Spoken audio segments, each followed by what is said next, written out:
You know the feeling. A song comes on, and suddenly, you're 15 again.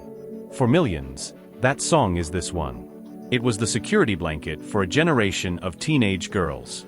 A love song that promised you were enough. But what if that promise was a perfect illusion? What if the song that told you you were beautiful was actually a trap? You've heard the melody 1,000 times. But have you ever truly listened to the words? Because the biggest pop song of the decade wasn't a love letter to a girl. It was a mirror, reflecting a dangerous idea. An idea we all bought into.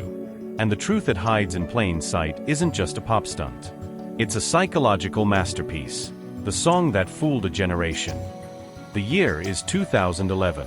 The pop world is about to be struck by lightning. 5 young men, forged in the crucible of reality television, are handed a song that will become their anthem. Their rocket ship. What Makes You Beautiful wasn't just a hit. It was a cultural reset. It shot to #1 across the globe. A tidal wave of major chords and perfectly disheveled hair. It did more than just sell records. It sold an idea. The idea that your insecurity, your shyness, your self-doubt, wasn't a flaw. It was your greatest asset. But as we pull back the curtain on this iconic track, you have to ask yourself, who did that idea really serve? It wasn't the girl in the song. And it might not have been the millions of girls singing along. Today, we unravel the beautiful lie you've been singing for over a decade.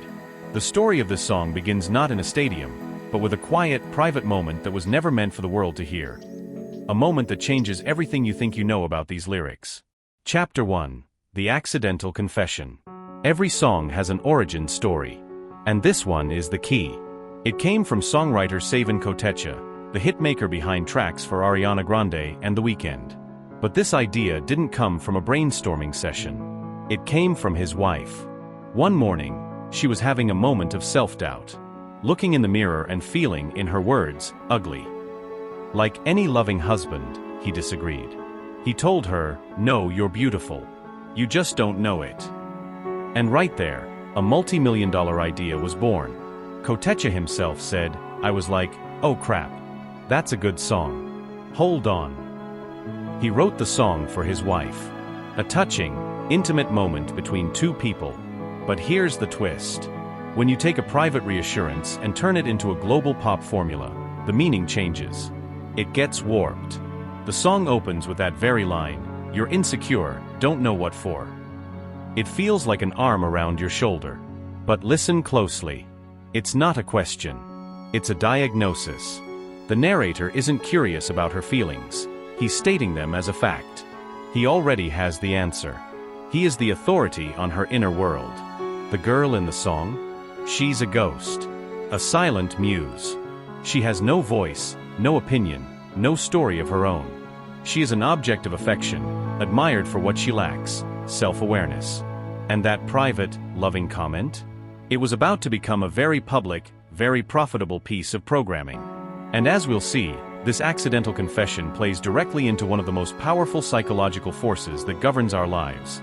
A force that turned this song from a simple pop track into a global phenomenon. Chapter 2. The Mirror on the Wall. The song's most powerful lyric isn't in the chorus. It's this one, "Everyone else in the room can see it. Everyone else but you." This isn't just a lyric. It's a psychological trigger. It's a concept called social mirroring. We are all wired to understand ourselves through the eyes of others. From the moment we are born, we look to our parents' faces to know if we are safe, loved, or in trouble. As we get older, that extends to our friends, our peers, and the culture around us. This song taps directly into that fundamental human need. It tells you, your own opinion of yourself is irrelevant.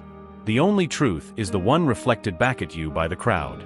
And then it adds the twist that made it so addictive. Your blindness to this truth is what makes you worthy of love. It created a perfect loop of validation seeking. You feel insecure. The song tells you that insecurity is beautiful. To stay beautiful, you must remain insecure, dependent on the everyone else to tell you who you are. It's a hamster wheel disguised as a pedestal. And the entire world was encouraged to run on it. As one critic put it, the song tells you your value is defined by other people. Never once is the target audience given an example of their own self-worth. The song was a commercial juggernaut. But its success wasn't an accident. It was the result of a perfectly engineered marketing machine that knew exactly what its audience craved, and what it was willing to give up to get it. Chapter 3. Selling Insecurity. Let's be clear. What Makes You Beautiful is a masterclass in pop marketing. It was precision engineered for its target demographic, teenage girls navigating the minefield of adolescence. Think about the fantasy it sells. 5 charismatic, non-threatening boys aren't just singing to you. They are seeing you. The real you. The one you hide from the world. They aren't impressed by the confident girl, the popular girl. They are captivated by you, the girl who smiles at the ground. It ain't hard to tell. This was genius. Because it told millions of girls that their perceived weaknesses, shyness, awkwardness, a lack of confidence, were actually their secret weapons. You don't need to change. You don't need to grow. You just need to be discovered. But there's a darker side to this fantasy. The girl they desire is passive. She doesn't act, she is acted upon. Her most celebrated quality is her ignorance. The song subtly creates a power dynamic. The boys are the ones with the knowledge, the sight. The girl is the one in the dark. As the lyrics say, if only you saw what I can see, you'd understand why I want you so desperately. She is an object of desire because she doesn't understand her own power. And that message, wrapped in the world's catchiest chorus, worked better than anyone could have imagined. The boys themselves were just teenagers when this exploded. But even then, there were hints that they understood the strange paradox they were singing about, even if they couldn't say it out loud. Chapter 4. The Paradox of the Chorus. The chorus is the heart of the song. It's also where the logic completely collapses on itself.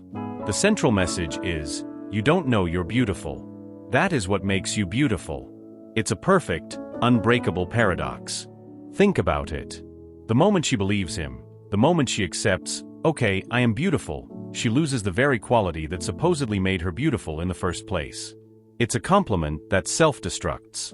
A validation that can never truly be accepted. Pop music is built on repetition. Repetition builds belief. The chorus repeats the core message over and over, drilling it into your subconscious. It doesn't just entertain, it programs. And what this song programs is an impossible standard. To be desirable, you must perform a very specific kind of humility. It's not about being genuinely humble, it's about being unaware. And let's look at what is praised. The way that you flip your hair gets me overwhelmed. It's not her wit, her intelligence, her ambition, or her kindness.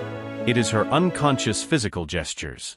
She is a collection of attractive tics, not a person. Her beauty is accidental, and her power is something she must never, ever claim for herself.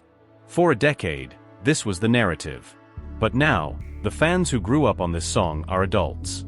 And they're starting to connect the dots, realizing what they missed the first time around.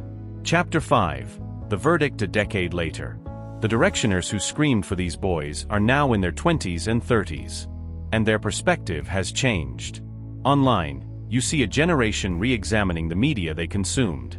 They see the controlled narratives, the carefully crafted images. They see how songs like this one offered immense comfort, but at a cost. It's not about canceling the song or blaming the band. It's about understanding the environment it came from. An industry that knew how to monetize female insecurity. It presented a very specific, very narrow version of romantic love. A love where the girl is a beautiful object to be saved from her own self-perception by a charming boy. But real love, real empowerment, isn't about someone else validating you. It's about building a sense of self so strong that you don't need the everyone else in the room to tell you who you are. This song never gives the girl that option. She is eternally trapped in the first verse, forever insecure, forever being told that her lack of knowledge is her most attractive quality. Final chapter, the truth in the silence. The most haunting thing about What Makes You Beautiful isn't what it says. It's what it doesn't say. There's no mention of her dreams, her passions, her laughter, her strength, her voice. She is admired only for her appearance and her silence. The song was a mirror, but it was a funhouse mirror. It reflected a version of beauty that was distorted, passive, and dangerously dependent on outside approval. It was inspired by a moment of genuine affection, but was transformed into a formula for mass consumption. What Makes You Beautiful was never supposed to be about how you flip your hair, or the fact that you don't wear makeup. It was never about needing someone to write a song to prove you're worthwhile. The most beautiful thing you can be is aware. Aware of your strength, aware of your voice, aware of your value. And maybe the greatest tragedy of this song is that it convinced millions of us that awareness was the one thing we shouldn't have. It was a beautiful lie. And for a little while, we all believed it. Your turn to speak. So the next time you hear that iconic guitar riff, ask yourself a new question. Not, what makes her beautiful? But, why was she never allowed to see it for herself? This isn't just about one song. It's about the stories pop culture tells us about love, power, and self-worth. If this analysis changed the way you hear this song, I'd love to know what you think. Drop your memories of this song in the comments below. What did it mean to you then, and what does it mean to you now? And if you're ready to look behind the curtain of another iconic pop song, click here to watch our breakdown. Adore You, the love song that was secretly a cry for help. Let's keep rewriting the stories we were told.